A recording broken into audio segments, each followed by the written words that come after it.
Hello, it's me, Robin, with Simple Food, Simple Life. Happy Monday. It's time for Let's Make Some Food. Today, we're going to be working with chicken.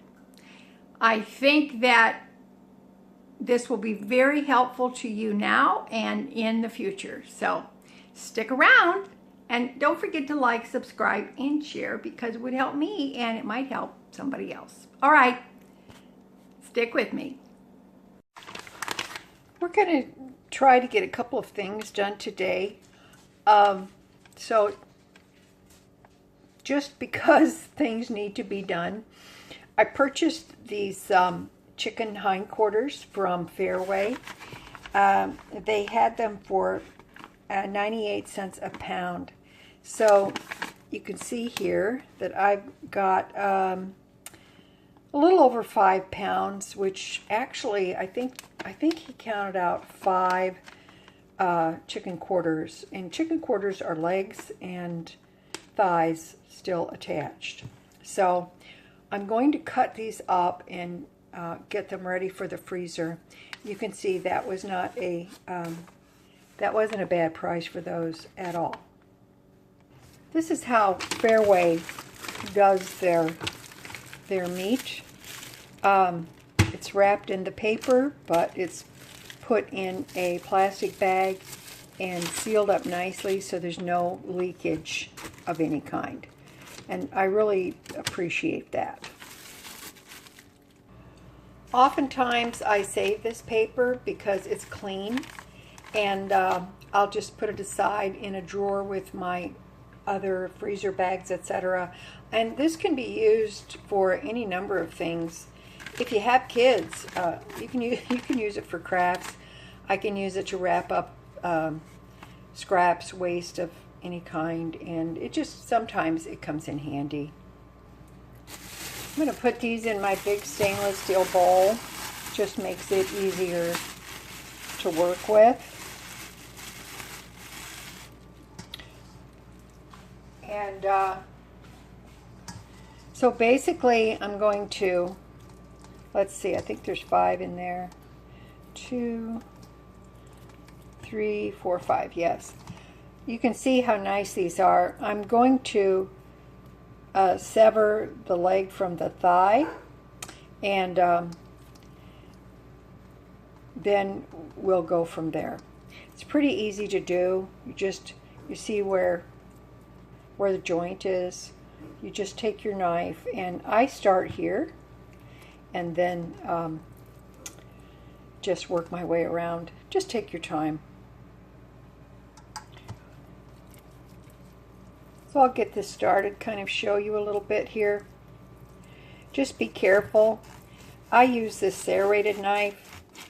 You can use whatever you have available, whatever you feel comfortable with.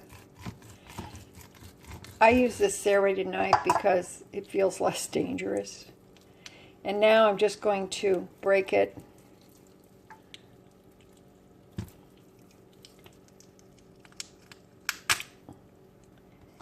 See, it takes a little bit, but that's okay.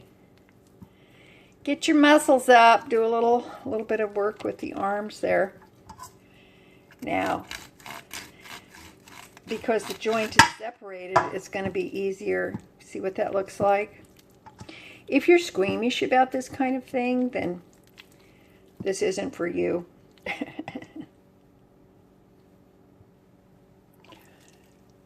Now it enables me to just get underneath.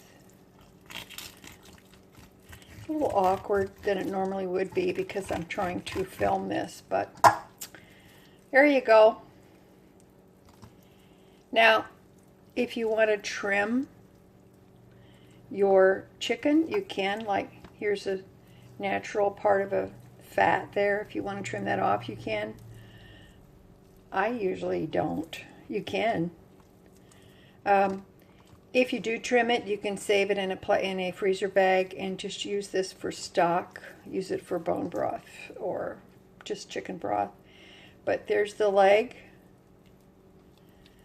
and there's the thigh.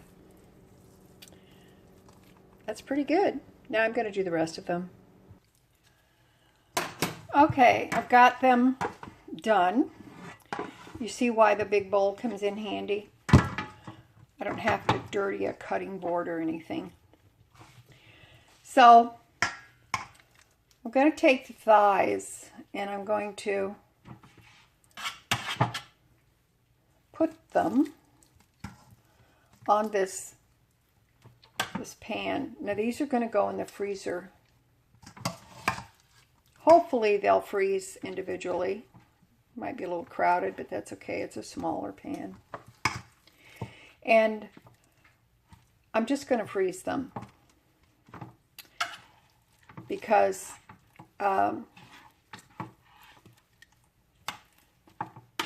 way I can put them in a freezer bag and I can pull them out individually as I want. So there we go. That's all there is to it. I'm going to lay this in the refrigerator or in the freezer, and I'm going to freeze them. It doesn't really take all that long, and then we'll slip them in a freezer bag. Now, I'm going to do the same thing with the chicken legs, except that I'm going to reserve a couple of those to cook for my little dog Sadie. I've decided I'm going to just go ahead and cook all of these chicken drumsticks. I'm just going to take out the Ninja Foodi and I'm going to do it in that, and then that way her food will be all done and I don't have to do it in piecemeal. Here we go. I've got the legs in the Ninja and I'm going to pressure cook these for 25 minutes. I put about not quite 4 cups of water in here and just a little pinch of salt. Okie doke. The chicken thighs are frozen and the chicken legs are cooked.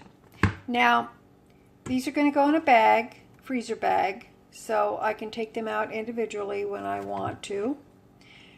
I'm going to strip the meat from the bones of the chicken legs. I'm going to reserve the bones, the skin, the cartilage, and I'm going to put it back into the chicken broth that the chicken legs rendered.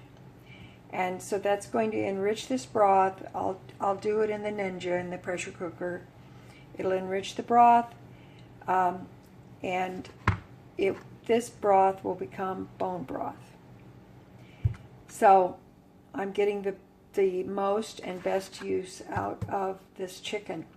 Now, I want to show you something. I'm going to share something with you which I think will be helpful to you. These are freezer bags. Now, these particular freezer bags I keep in the freezer because these bags have not had any food. There's no debris in them. Not had any food in them. They have had individual bags of food stored in a gallon bag. So therefore no food has touched the bags. I didn't have to wash them or anything. It's just a way to reuse the bags. So for example, I might have, let's say, something I cooked, let's say pizza. Maybe I have a frozen pizza that I cut up. I separate the servings, put them in smaller bags, and then seal up the smaller bags and put them in this big bag so that they're not all over the freezer. I have got them contained. So this bag is perfectly good to use. I keep them in the freezer, banded with rubber bands, and then I can take them out and I can reuse them for things like this. I am actually out of gallon bags, but I do have these for the freezer. So I'm going to label the bag, put my chicken thighs in there, and they will be ready to go. There you go. I've got them in the bag. I just marked it thighs 2024. And these are just going to go in the freezer. I do this all the time. It just makes it much easier, and I really feel like this would be helpful to you as well. Okay? All right. That's it for me today. I love you guys. You know I do. Even though this wasn't a cooking video, I do think it does go a long way to help you facilitate your food prep. And keep in mind, I paid less than $6 for this chicken. So there's plenty of food here for now and for the future as well. So just to kind of help you out and give you a little idea how you can make things work for yourself, whether it's just you by yourself, or maybe you have another person in your life, or guess what? If I have company show up, I can make a nice meal and use this whole bag, and I would be very happy with that as well. So, okay. All right. I love you guys. You know I do. As always, you know that little is much when God is in it. Okay? All right. I hope you take care of yourself. I'll talk to you in the comments. Please like, subscribe, and share, because it would help me. And you know what? It just might help somebody else. All right. I love you. I'll talk to you later. Bye-bye. Here is a postscript for you. This is all of the meat I was able to cut off of those chicken legs. That's with the cartilage, the bone, the skin's removed. I don't pick the chicken off the bones. I cut the chicken off the bones. It's much easier and more efficient. Here's the scraps left from the chicken legs. There's the bones, the cartilage, the skin. That is going to go back into this broth that was rendered from the initial cooking of the chicken legs, and it's going to turn it into a much richer broth. But I want you to look at the broth after it has been refrigerated. On the top you see some fat. There will be even more fat after this is cooked again, but I want you to see how gelatinous this broth is already. It's even going to be more so once it's turned into a rich bone broth. I just want you to see that. Honestly, truly, little is much when God is in it. Be willing to do a little bit of the work. This is not difficult. It's not hard.